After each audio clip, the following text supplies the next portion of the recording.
Hey, how are you? Letting go is one of the most difficult things in life, and yet it's one of the most simple things as well. I think that letting go consists of a form of acceptance and then a forgiveness. Accepting that you have a hard time letting go, accepting the situation, accepting whatever happened.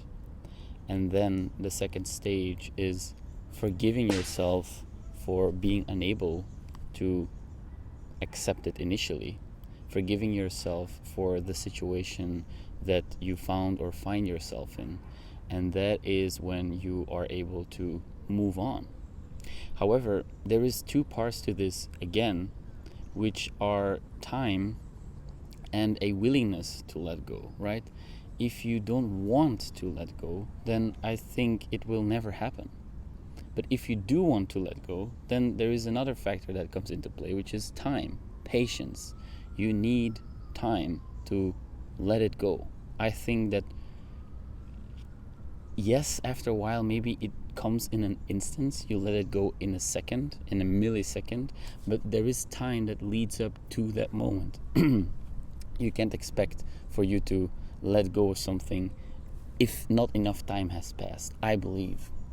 And it's the releasing of resistance that takes time. It's a form of healing, right? Releasing the resistance to whatever you're holding on to is a form of healing. Because letting go is letting go of control, it's releasing control, it's having some kind of faith that you will end up in the right place. Because we hold on to things, I think, out of fear. We fear that if we let them go, if we forgive ourselves and the others, that something bad might happen. We are afraid that we will not be able to deal with ourselves whenever we let go, right? Maybe you made a mistake in the past and you keep repeating it over and over in your mind. You can't forgive yourself for that mistake. What if you would? What if you would forgive yourself? What would happen? How would you feel? What would that mean for your life? Another example, somebody hurt you, somebody left you, or somebody betrayed you, and you can't let go of what happened. What would happen if you would? What would happen if you forgive them and yourself? Because when someone leaves you, or when someone betrays you, or when someone breaks your trust, it's not only that you feel hurt because of what they did, you also doubt your own abilities. There is so much self-doubt that comes with a person betraying you, because you feel like, how could I have missed that? Or why did that happen? Now, the reason why it happened is not always important.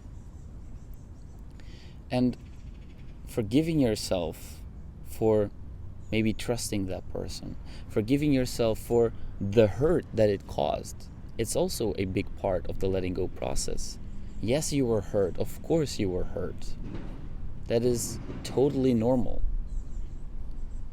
And forgiving yourself for that is a crucial part in the letting go process. Think of a situation that you're struggling with letting go of, and I'm sure there is one right now that you are dealing with. Think of that situation. Ask yourself, am I also holding on to negative feelings towards myself? Are you angry? Are you sad? Are you disappointed? Not only in others, but also in yourself. And can you forgive yourself for that? Can you forgive yourself for feeling what you feel, for doing what you did, for feeling hurt because someone hurt you? Can you forgive yourself for trusting that person? Right? Accepting that you are currently unable to let go of something is the first step in eventually being able to let it go. And acceptance is something that I think requires time, patience, a gentle approach. Be gentle, right? We all need to be treated with care. And sometimes it can help to treat yourself like a little child that is hurt. And yes, of course, you're most likely a grown-up adult if you're watching this video.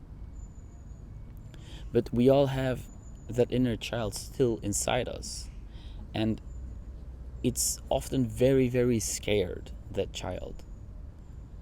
So if you can imagine a scared young child that is afraid of the dark and that can't let go of that fear, think of how you would treat that child. Would you treat it with judgment?